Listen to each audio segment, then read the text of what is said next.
Welcome to Foresight's Elements. In this third video of our series, we are going to have a brief look at what it is exactly that Plato discovered. Proclus, our professor of late antiquity, says this about Plato. The most simple principle of principles, variously known as the one without a second, the immense principle of principles, the good, the one monistic God. He says this is the discovery of Plato. Proclus also says Plato divinely discovered the principle of all wholes. The one and the good is the principle of all wholes and of wholeness, which is more excellent, says he, than real intellect, and which is concealed, the one, the good, in inaccessible and unknown recesses. What does that mean?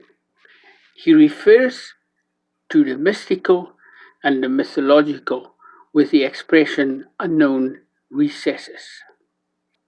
Proclus indeed asserts further that the whole first speculation of Plato is a self-visive, a self-beholding, the perceiver former. It's an establishment of the perceiver former.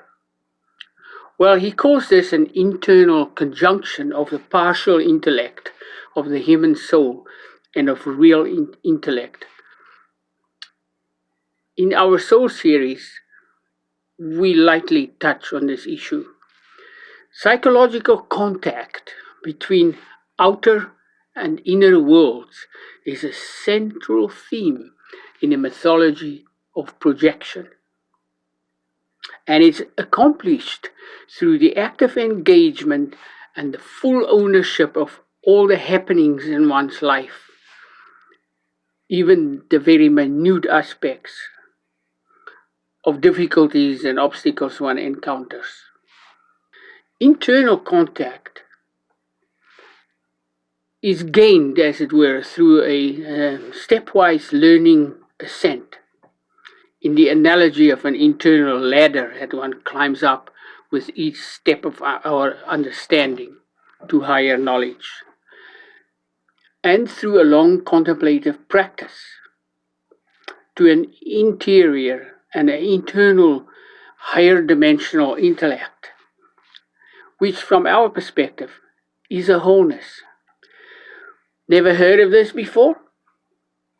Well, the answer to this is the same question as to why no one addresses the observation on free invention and discovery of Einstein.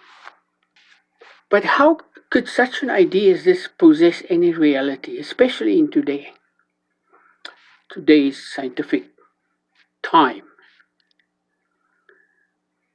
We have advanced mechanics, we have advancement and beautiful advancement and fast moving too in all our sciences, electronics, algorithms, and in the field of health. Every field in human that can be studied is advancing at a tremendous pace. Hard to keep up with it all. The projective, ever-perceiving, forming fantasy is apparently not all that well known at all in its and for its psychology. To think that this is imagination in the modern idiom is a vast mistake, and it's one that's often made. But what is the fantasy? Well, before Proclus in antiquity, Aristotle describes this as the passive intellect. The fantasy is the automata of easy, fast-moving, and swift selection from memory, the fast-moving judgment in our wordiverse, our conclusions that we generate from images, from impressions, and from the reference events we hold in our memories. This fantasy is the projective theater of the whole human censor. It's the stage of perception. This wholeness, fast-drawn conclusions, we don't have to think about the little bits that goes into it. It is a whole operation at once. Is the work of the human fantasy, psychological fantasy. Now this brings us to the fourth mode of knowledge, the fourth method. Method and mode here means the same thing. The fourth method of knowledge and its attainment indicates some important elements to us, and they are these. In the first place, that the intellectual capability and the elevation of the human soul or spirit through dedicated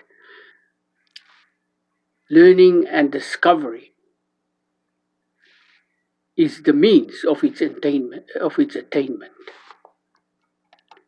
Secondly, Proclus himself referred us in our first 3 videos to real or pure intellect, pure thought, as Einstein puts it. Who is real intellect? Well, this is the archetype of all intellects, the inner archetype of all intellects. Thirdly, he refers us to the very essence of the fourth method. And it is this, that this fourth method is unfolding a self-perceiving, internal intellectual projection or insight or illumination in the soul, a new understanding. And this moment Einstein describes when he was sitting in a patent office, when all of a sudden he realizes the equivalence between a freely falling body and a gravitational field. In the fourth place, projection. Projection is the depth essence of the world structure of Platonism. I was amazed to learn in my wanderings through the subjects that the entire world structure of Plato and late Platonism wholly constitutes an internally and externally projective, relative world structure. Indeed, Damascius, who follows Proclus in time, defines the relativity of this world structure as follows in the 6th century. He says, there is one thing that is only an end, the good, God, and one thing that is only a means, an instrument to an end, matter. Whatever, says he, is in between these two is according to the relation in which it is viewed, knowledge. The frames of reference of the viewer and the psychology of the contemplative practice of knowledge is in between these ends. This is the summit of the fourth method.